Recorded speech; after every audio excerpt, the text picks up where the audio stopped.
Ladies and gentlemen, welcome to a new episode of Last Cloudia. Right now, we are in the middle of a much needed break. Got a lot of collabs that went on recently, a summer festival, DOH stuff. We got a lot content thrown at us for the past few months, so it is nice to get a little bit of a break, a little bit of a breather. We do still have a new banner to talk about, but at least we have nothing super crazy going on. And so let's go ahead and get into a couple of new things to look into before I go over the actual banner. We have, of course, a new area to look through with the long distance gourd, and doing this event will basically give you opportunities to get lots of cool mission rewards, so look out for that.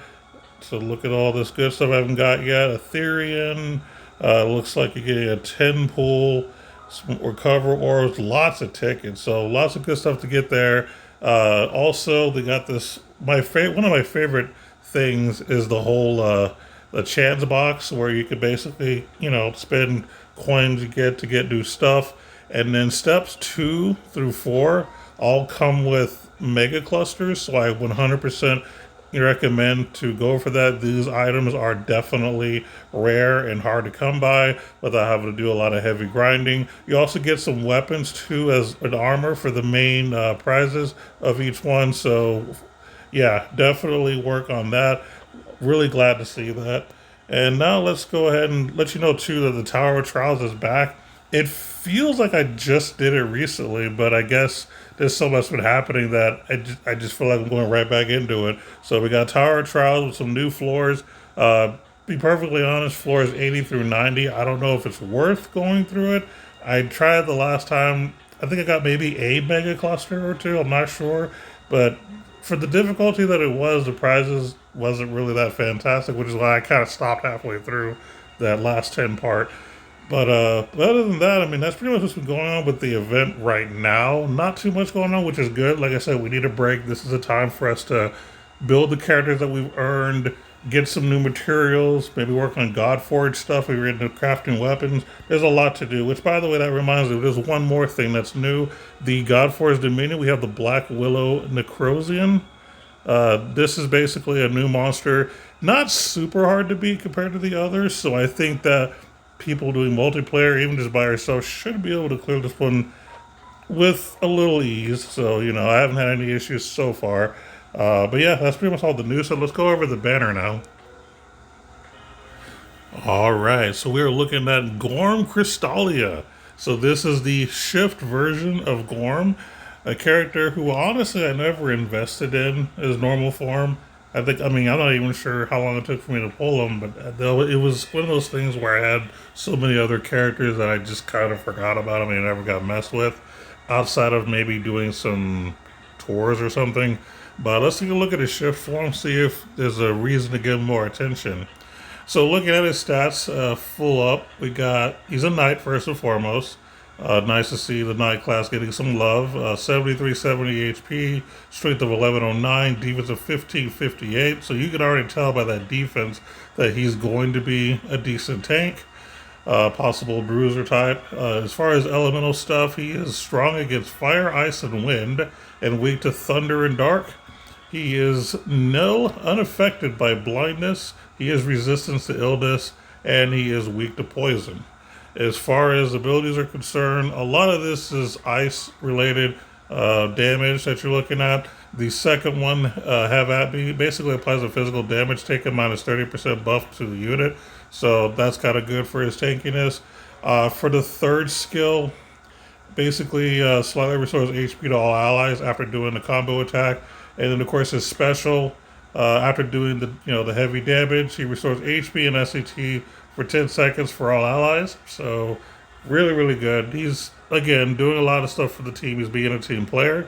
Taking a look at his traits. Protection, de la Moi. So battle start, apply the defended buff to ally with lowest max HP, excluding this unit, to boost HP and defense. HP and defense is boosted. Boost is 35% of unit's HP defense before battle start. Loss of incapacitated. So basically, he chooses the character with the least max HP and gives him a nice buff. It's really, really interesting. Again, he's doing the tank role where he's putting kind of protection shields on somebody. So it's kind of cool. You can kind of build your team based off of this guy to make sure that maybe your main DPS doesn't get killed so easily. Looks like kind of an arena thing. I'm going to say he might be good so far in arena that I can see. But let's keep looking. Second trait, Crystal Armor. Nullify flinch from fire and ice magic. Physical damage taken minus 50%, but effect reduced by 1% when attacked. Effect recovers over time. So this is super strong right here. You're not flinched by fire or ice magic. Anyone who's played Arena, at least in the past, knows that Blizzard is a thing. It's not. It's kind of hit or miss nowadays. It's usually Blizzard or people are throwing Grand Cross at you. But either way, Blizzard is definitely something you see a lot in Arena, especially in the Super Arena. So this is something that's really, really good. He can pretty much do what he wants and shrugs it. He's not really worried about it. Uh, and of course, basically being able to take hits is good too. Uh, and the effect is reduced when attacked.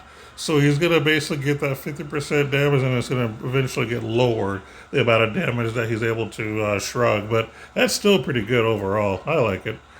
Take a look at his actual skills, possible spells, not just skills. So we have HP up 3, defense up max, resolve up 3, and resolve up 5. Now the resolves are defense and mind. He also comes with a guard package, which is something you don't see too much. That's nice to see. So we have regular guard, we got steel guard, vigilance, heal guard, guard charge, and of course royal armor to prevent yourself from getting criticals or reduces the chance. This is definitely something that's useful, especially in arena, because crit is one of the biggest ways people deal damage. So being able to lower their chance to crit is actually huge. So glad that he has this with the guard package. Defense down evasion. Now this one's new. Chance to nullify defense down debuffs inflicted by enemies' active skills. So basically, what I use sometimes in arena, I use Tinkili, the Nocturne one, and to lower their stats. So this will basically stop her and other characters that do debuffs like that. Uh, it's okay. Night Zone, which I think I've seen before, but more likely to be attacked from frontal physical attack damage minus 10%, frontal physical damage taken minus 10%. I think Kyle, Night Lord Kyle, has this one. It's a pretty good ability. You got Human Shield, which I think is super strong, being able to shrug damage from soldiers, knights, snipers, and sorcerers by 20%. That's good. That's real good. We got Auto Brave, Auto Fort, Auto Haste, Ice High Drive, Megalon Shield, which I also believe is new, but taking range physical attacks, damage reduced proportionate to the distance of the attack. So anyone who has Megalon as the offensive part, this basically nullifies it. And then just in general, if it's a distance attack, it's just not going to do as much damage. Pretty good. Doppelhander, it's okay for this guy. Sword high boost, armor high boost. We have Phalanx, which is when armor is equipped, take killer and slayer damage minus 20%, and take critical damage minus 20%. That's super strong too. This is also something in arena that people rely on to, basically get the win on you. If it's not going to be the whole critical thing, then they're going to go for slayers, and the fact that it also includes criticals means that criticals will take a lot less damage when it comes to this guy, because he already gets a critical damage reduction from a different skill, so now he's going to get twice on top of a slayer thing. That's actually really good. So if you're looking for a good tank in arena, this guy might be it. He might be a lot more fun to use than some of the other characters. I could imagine building a defensive team with Night Lord Kyle and this guy as your two tanks, and then just going to town with the rest of your team. Maybe Theria and maybe a really good DPS. Sounds like a pretty solid setup for defense. Who knows? Continuing on, Indomitable Spirit, Medicine de la Moi, which is the new skill. When an ally with the defended buff has, when an ally with the defended buff has 50% HP or less, use 50 MP to very greatly recover that ally's HP, only while unit is alive. So basically, I guess it's one of his traits or whatever, that where whoever has the lowest max HP gets that shield. This is what this is referring to. So that person that's getting that shield gets a buff of gets greatly recovers the ally's HP. So if you give it to your DPS for the trade or whatever, and your DPS is starting to get low, this will trigger, assuming you have enough MP to do it, and recover the HP. So it's almost like another awakened, if you will, built in this character for someone else. So very interesting. We have hide behind me. Physical damage taken minus 15% for allies with the defend buff, only while the unit is alive. So again, more protection for whoever you're covering for. Love reboot. When unit or ally with defended buff is revived, reapply the HP defense buff from the protection de moi trait. And then Gold Soul, which when it's close to death, very greatly recover HP, boost defense by 100%, become more likely to be targeted by enemies once per wave. So very, very nice to see. So again, this is actually a true paladin, if you will, like an ice paladin. And the fact that he's protecting, one character makes a lot of sense. Some people might say, why only one?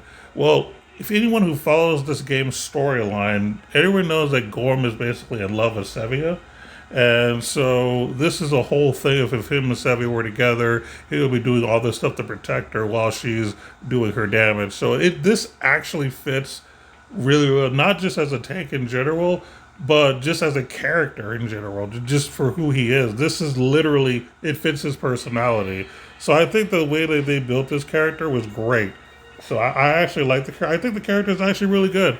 I think that he will be really good as a tank in almost everything, really. Not just arena. I mean, arena, yeah, he's going to be a big deal. I actually believe that. If I do end up getting him randomly, I'll totally build him up and throw him in there.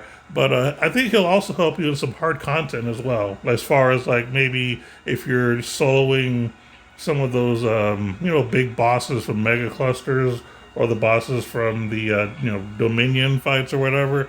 Like, I think he can be helpful to potentially keep someone alive for a while. So, really good unit. This guy definitely is not meant to deal damage.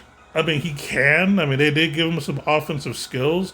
But overall, this is not a character that's meant to deal a ton of damage. Kind of like Night Lord Kyle. I know a lot of people disagree with me here, but I also think Kyle is meant more to be a tank, not to be a DPS guy. So, that's just me, though. This is how I build people that look like they should be tanks. I mean, obviously, he doesn't have the, strength and skills to do the heavy damage that some of the other characters do. But yeah, if I get him, me personally, it's going to be a tank build, not a physical DPS. All the offense he has, just see it as an added bonus, but I would just focus on building him as a really good tank. But yeah, really good character overall. And now the thing that I'm actually more hype about, Divine Soldier Ganon. That's kind of interesting that they name him that. I mean, we all know what the true Ganon comes from, aka shout out to Legend of Zelda series. But anyway, let's take a look at this arc's attributes. So fire, dark physical attack damage taken minus 20%. At battle start and upon revive, grant flinch resistance for 10 seconds. Battle start defense plus 100%. Chance to reduce defense boost by 1% when damage is taken. If defense boost is reduced to 0, apply a strength and intelligence 50% buff for 20 seconds. I like this trait. This is definitely something that I could see using in just about all content. It could be great in PvP, great in just about any PvE thing too. So arena, tower, boss fights, this is just really good overall. I love this attribute. Like I said, it provides... Okay, so speaking specifically about arena, this gives you good defense against some of the more, we'll say, popular units like Roy and, Luxeus and some of those others. So, this is definitely good against them as far as, like, not auto-dying, hopefully. And when your shield does go away, you then get an offense boost, so that's pretty good, too. I like it a lot, really good. Let's see what we can learn, though. So you get Fort. You also get defense up 4, special shield, which I don't know how I feel about that. I guess it's good in tower. That's about it. Fast stone wall, cloak of majesty, Now that's a new one actually. Damage taken from non-boss enemies minus 10%. It's interesting. I don't know if it's worth the 9 SC, but it's interesting. Maglion Shield, which is 10 SC, and this is the one I think that we were looking at with Gorm. So when taking ranged physical attacks, damage is reduced proportionally to the distance of the attack. So that's pretty good too. So a lot of decent, interesting defensive buffs. So yeah. And then the other thing that we have to bring up about this particular arc is the arc reward, which I'm really excited about. This is the Warforged Hex Armor. So this is HP plus 400, defense plus 272. That's really good defensive stats, by the way. Damage taken from critical attacks of minus 25%. Again, something that you want to apply to your tank in arena or any just, tough boss fight. This is really, really good. If you're trying to build a tank to help the team, this is a good armor to have. I actually could see this being material for alchemy later in the future for another Godforge armor that's going to be super broken. Again, the stats and effect of this is almost good enough to be Godforge for alchemy. It's almost is that good. Also, you do get a resistance to fire and dark, which again is part of the whole arena meta right now. So interesting how they're bringing this up, and I'd say good timing. So yeah. I think this is really, really good. If you're the type of person that doesn't mind putting armor on one of your units, on one of your tanks, this is one of the best ones you can get as far as from an SSR arc. So yeah, I'm super hyped about this. I think this arc in general, for being a general pull arc, is super good in every way. The arc attributes are great. The things you can learn is probably the weakest thing, and that's still not a bad thing. The things you can learn are actually decent, and then the actual ether reward is just fantastic. This is overall a really, really good arc. And of course, I do have to go over his paid stuff. Now, for those of you that are newer to watching my videos, the only reason I talk about the paid stuff is it was actually requested of me a long, long time ago, to go over some of the paid stuff. Because when I first started playing, I really didn't buy paid equipment. And in all honesty, if you are the kind of person that doesn't mind just playing the game and you're free to play, you really don't need to get the paid gear for the character. This is mainly if you're already spending money and you're already thinking about using the units, you might as well consider it, at least. If you're already paying for it, you might as well get the items, the way I see it at this point. But yeah, you don't need to buy paid weapons or armor or accessories for any character. It is not necessary. I'm going to say that right now.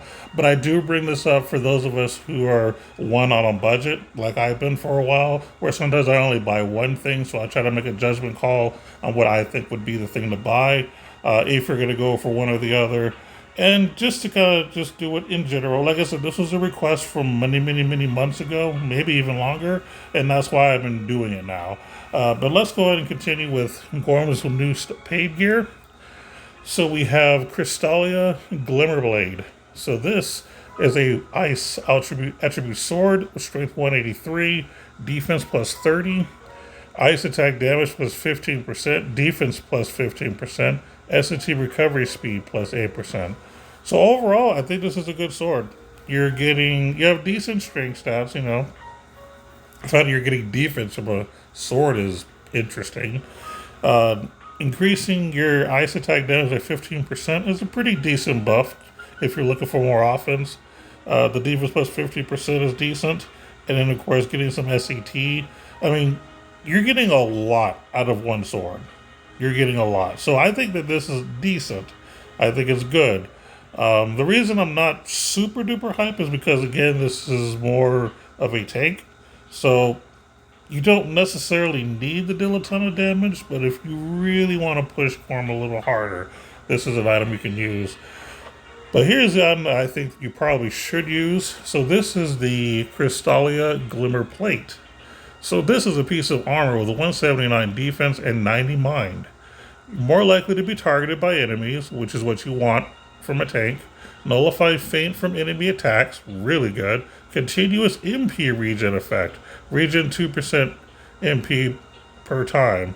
So I like this a lot. You're also getting a dark resistance +5. You also get a resistance to poison and stun. So I think that he was weak to poison, so this sort of makes it to where he's nil. But again, the reason I would say if you're on a budget, which one do you pick? I pick the armor just because again he's a tank, and the fact that you're getting MP regen, which means that you'll be able to use some of his skills. Or if you use things like Celestial Mass, that'll basically help in terms of continuing to shrug more damage. So, any type of armor that can give MP regen is pretty good. You're also nullifying feint. Feint is not something that is easy to just stop outside of like one accessory from the collab. So the fact that this person has armor that basically shrugs off fainting is pretty good. So yeah, and then of course any type of way to taunt your enemy, if you will, and attacking you instead of everybody else is good because you know it's kind of difficult to attract enemies to one person. So anytime you can find, multiple pieces to help that, you can do so. And there are accessories that, help your attractiveness, if you will. So yeah, but overall, I think as far as for Gorm specifically, I would prefer the armor. But if you're not trying to do a tank build, then go ahead and go for the sword. But if you're actually trying to build someone as a tank and you're only getting one of these items, 100% the armor. But yeah, I think that's going to be pretty much it for today. Like I said, pretty cool unit. Pretty cool. Really, really good arc. I really, really like the arc more than anything else. For me, I'm going to be saving most of my crystals. Do a little bit of step up and that's it. And if I don't get nothing, I'll get it later eventually, so no big deal. So yeah, everybody just enjoy this chill time. We really, really need it. And I'm pretty sure we're going to be getting another big, crazy event soon in a few weeks. So be on the lookout for that. So until next time, keep gaming and take care, everyone. Later.